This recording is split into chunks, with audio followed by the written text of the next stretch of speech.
Magandang umaga sa inyo mga mare. So ganito na naman ang itsura ng aking munting tindahan. Halos nakakalbo na naman dahil wala na naman akong stocks.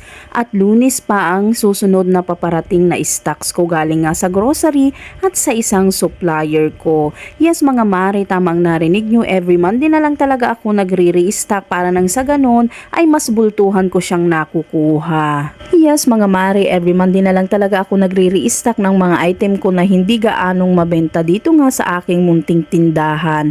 At yung mga fast moving na items, yun ang pinapabili ko sa market namin. And as usual, every morning routine ko nga, after ko nga makapag-open ng aming munting tindahan, ay naglilinis at nag-aayos na nga ako dyan at nagtatanggal ng mga alikabok. Araw-araw nga akong nagpapagpag ng alikabok pero hindi ko nga alam dahil araw-araw din na sobrang maalikabok dito nga sa aming munting tindahan. Siguro kung ito ay pera lamang, abay milyonarya na talaga ang inyong Inday Maria. Yun. At halos ayoko nga nang nag-aaraw-araw dyan na nagpapagpag dahil kapag nalalanghap ko nga yung alikabok ay sobrang nangangati nga yung aking ilong dahil nga sa may sinusitis ako.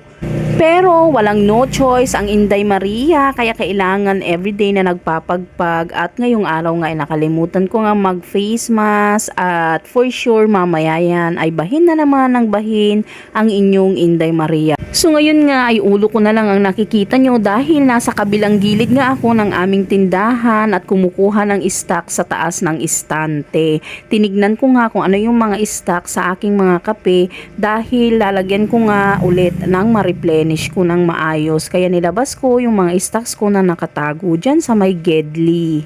Kayo rin ba ay katulad ko mga mare na minsan ay nakakalimutan na kung anong araw na? Sa sobrang kabisihan ko nga dito sa aking munting tindahan ay nakalimutan ko na nga na paundas na pala at wala pa akong stocks na mga kandila na pangbenta dito sa aking munting tindahan. So ayun na nga mga mare, sa sobrang kadaldalan ko ay hindi ko na nga napapansin na patapos na pala itong video na ginagawa ko na bino-voice over ko. So paano ba yan mga mare? Magpapasalamat na lang po ako ulit sa walang sawa po ninyong pagsuporta sa mga ina-upload kong video. At pagpasensyahan nyo na nga ako ulit mga pare at mare kung nasayang ko na naman ang 3 minutong oras nyo para manood ng uploaded na video kong ito. O siya mga pare at mare, maraming salamat sa mga hindi pa nakakapalo sa aking FB account. Pakipalo naman po ang Melmar Kirimit Kalimlim at maraming salamat. So ayan, paulit-ulit na lang ang sinasabi ko na thank you pero hindi talaga ako magsasawa na magsabi sa inyo ng thank you so much.